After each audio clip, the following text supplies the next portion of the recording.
Samsung has just announced the Galaxy S20 Ultra, and it's an absolute mammoth of a smartphone. We're talking 16 gigs of RAM and a camera with 100 times zoom. It's not just better than any flagship phone they've ever released before, it is a tier above.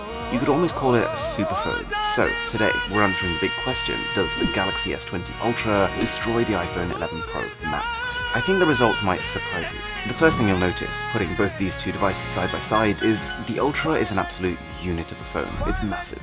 For most people's hands, the iPhone 11 Pro Max is a large device, but Samsung takes that and then adds about 5% more height and almost 10% more thickness. To be honest though, I don't think that in itself is a problem. It's large enough that you can forget about it being a one-handed experience, but as long as you go in with that as an expectation, you'll spend more time gawping at the magnificent display you get than worrying about how you're going to hold it. But more on that in a minute. What is weird though, is that even though Samsung's phone towers above Apple's in size, it's actually lighter, and I'm going to be honest, feels a little bit cheaper, while Samsung has actually upgraded the metal they use in their phone rim from 7000 series aluminium to something that's now 1.2 times stronger. Apple uses stainless steel, which has many times the mechanical strength of aluminium anyways. It'll be far more resistant to dents and scratches.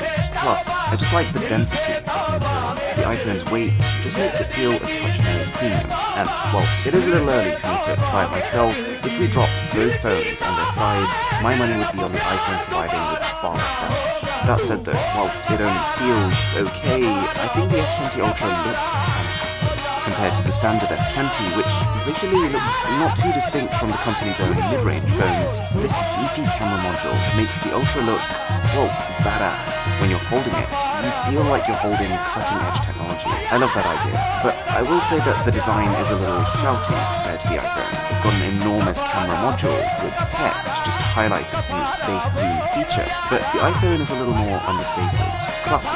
Its matte finish gets instant plus points from me because of its ability to resist fingerprints and avoid that kind of stickiness you can sometimes get with glass. Samsung's camera module is protected by Gorilla Glass 6, but its sheer size means that it's going to cause major wobble if you put the phone on a flat surface. Oh yeah, and both phones have IP68 water and dust resistance ratings, and neither has a headphone jack. Slight bummer, yeah, but wireless is where we're headed. I think having a headphone jack on a mainstream flagship 2020 smartphone is gonna be a rarity anyways. So, design and build-wise, I would slightly side with Apple, but now is where the tables start to turn.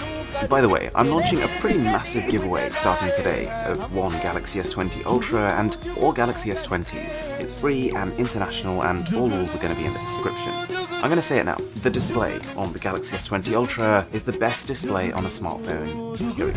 I could just leave it at that, but it is better than the iPhones in so many ways that I think we should talk about it. For starters, what they have in common is that both use OLED technology with deep contrast, and they both have an almost identical brightness of 800 nits across the whole display. But then, well, the S20 Ultra's panel is just colossal in size. We see that every single year because somehow each generation these screens just keep getting bigger, and this time around you're looking at a whopping 6.9 inches. That might not sound like a big jump versus the 6.5-inch iPhone screen, but in terms of screen area, that's a difference you'll feel. Samsung's tiny hole-punch camera, which is 40% smaller than past generations, combined with tiny bezels all the way around, means that the Ultra feels almost borderless and futuristic compared to Apple's large notch and thick black rim. Now, back when the iPhone X came out, which was the first time we saw Apple use this front design, we thought it looked slick and futuristic, because fair enough, up against the Galaxy S8 that was Samsung's opponent at the time, it was, but since then, whilst Apple is using the same design, Samsung's has come so far. And to put a number on it, the S20 Ultra's screen-to-body ratio sits at around 90%, versus Apple's approximately 84%. What is interesting though, speaking of borders, is that the S20 lineup is the first time Samsung has backtracked on curved displays. Compared to the S10 and other previous flagships, these new displays look almost flat. There's still a slight curve, which is more than you can say for the iPhone, but it's nowhere near as dramatic as before. I'd say it's fair enough. The curves didn't really have any functional benefit, and I don't think there'll be that many people that miss them. There is more to this Ultra's display though. It's a Quad HD Plus panel, giving it around 30% more pixels than the iPhone's display, but the best bit is that its refresh rate is double. Whilst the 11 Pro's panel refreshes at a pretty normal 60 times per second, Samsung's does 120, and it changes things. You know how Apple has always had this reputation for buttery smoothness that its Android rivals just haven't been able to replicate? replicate, well, the S20 completely reversed that trend for me. Using both side by side, for the first time, Samsung felt like the more fluid experience. And it's not just that Samsung's display refreshes twice as fast, but it also has twice the touch response rate. That means that it's faster at registering your touches, which makes everything just feel more instant and responsive. I should clarify here, the display on the iPhone 11 Pro Max is top shelf, but the display on the Ultra is unlike anything I've ever seen. Now, I mentioned Apple's sizable notch, and so while we're here, it's worth noting that it's not there for show. It has all the sensors needed for Face ID, which, if you've never used it, works incredibly, and if you have, you'll know what I mean. Just by scanning your Face ID is secure enough to make bank transactions, autofill your passwords, and so on. Samsung's face scanner is fast, but it only uses a 2D camera, so it's more of a tool for convenience than it is a safety measure. The phone does, though, have an ultrasonic fingerprint scanner, pretty much the same as the one seen on the Note 10 last year. Now, just before we get to cameras, which is arguably the main event of this new S20 Ultra, there is something else I always like to keep track of with new phones: processing power. And whilst there are a lot of different variables at play here, the main takeaway is that both are kind of on par.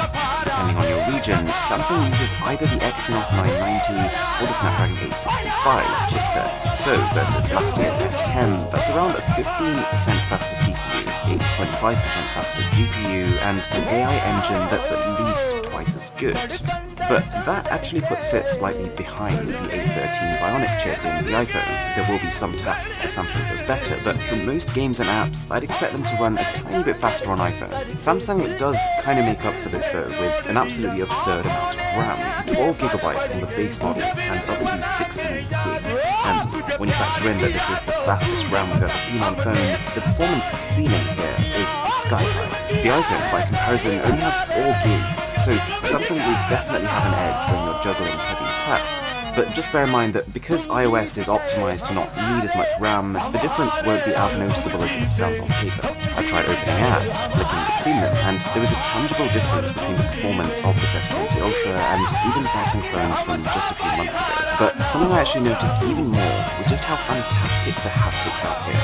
The Ultra uses the same vibration motors as the Galaxy Note 10 Plus before it, but it's been further tuned to offer what I'm going to say is the most satisfying physical response to touches you've seen on a phone. I really would recommend you go into a store, you try the phone, because I would rank it above Apple in this aspect. Okay then, it's no secret that the camera is a very important part of the S20 Ultra's proposition. I mean, this is quite possibly the largest camera module I've ever seen. So, to start with, side by side, looking at specs, Samsung's camera makes the iPhones look a bit like a toy.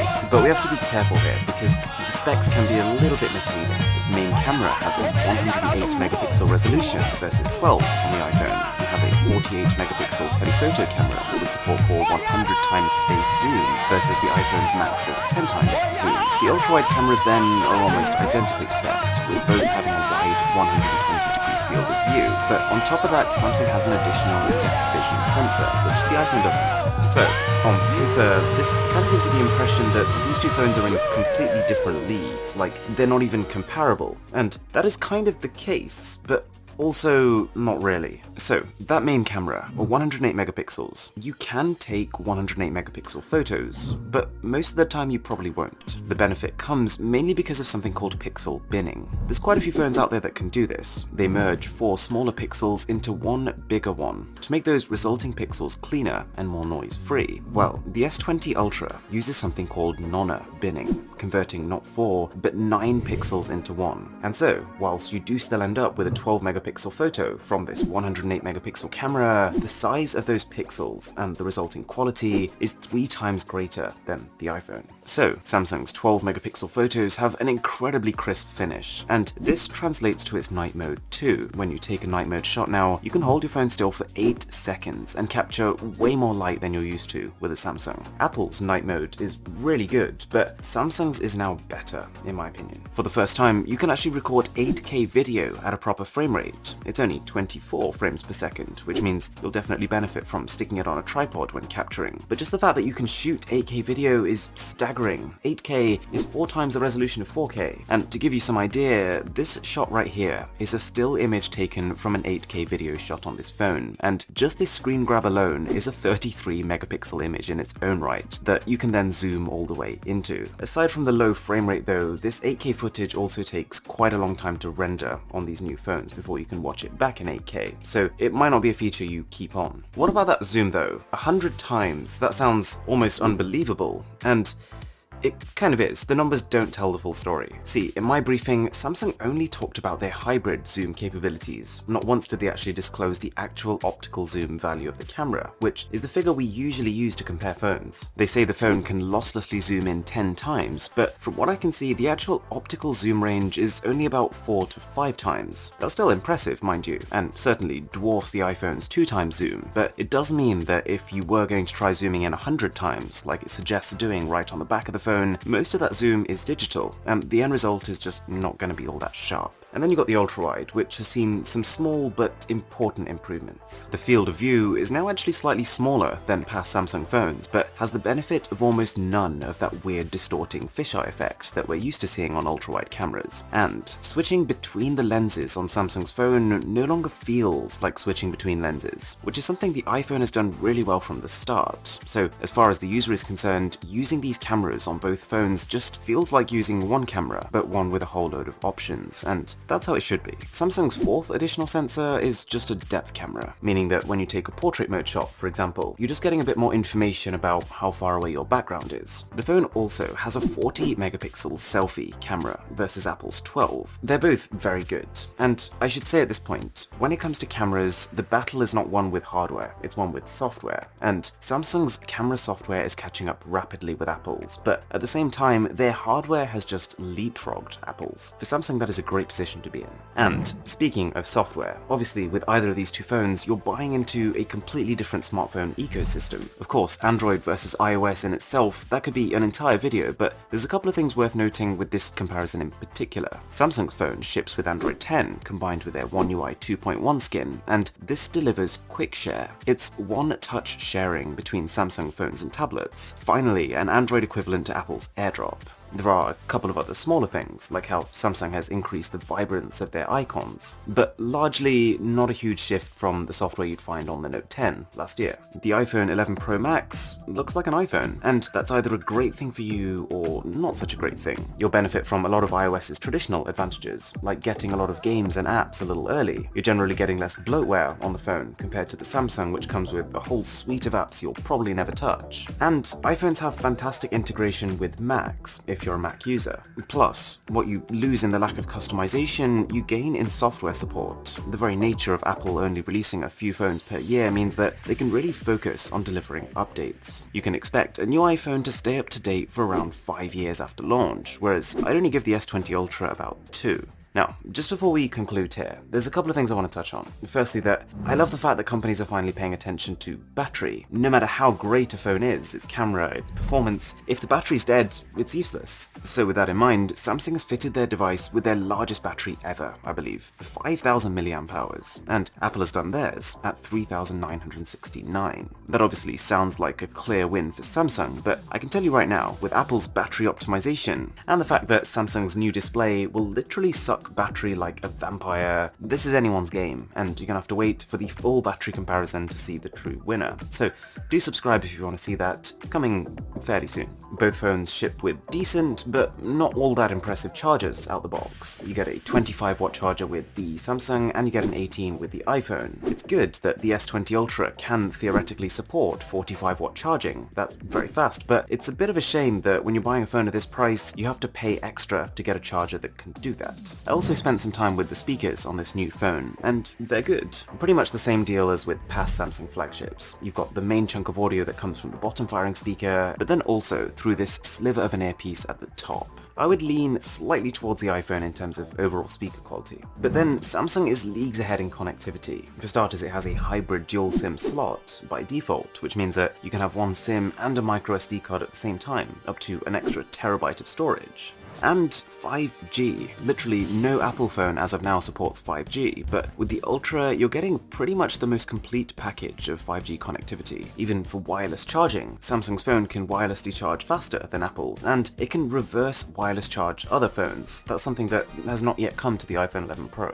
So, bringing this all together, where do we stand? Well, the S20 Ultra is undoubtedly phenomenal. It is so many new and impressive things all at once, but the one thing that will count against it is the fact that for the first time ever, Samsung is more expensive. I don't have the final confirmed prices at the time of filming right now, but I'm told that you can end up paying as much as $200 to $300 more for a Galaxy S20 Ultra over an 11 Pro Max. To be really honest though, I think that's fair game for what you're getting, and it leads me to quite an interesting conclusion. For quite a few years now, my smartphone recommendation has been, if you're on a Samsung phone, buy the latest Samsung. If you're on an iPhone, buy the latest iPhone, because neither company's phones have been so far ahead of the others that it makes sense to go through all the hassle of switching ecosystems. But the S20 Ultra now offers so much more than its iPhone counterpart that for some users this might make sense. Its camera, its display, its storage, we're talking about a phone that can have 1.5 terabytes of data stored on it with a micro SD card slot. It is just a nuts phone. And so what I'm saying is, for the first time, this is a device I can recommend to not just Samsung and Android enthusiasts, but even iPhone ones too. It is that good. If you enjoyed this video, don't forget to enter the giveaway, all the rules are in the description. And with that being said, my name is Aaron, this is Mr. Who's the Boss, I'll catch you in the next one.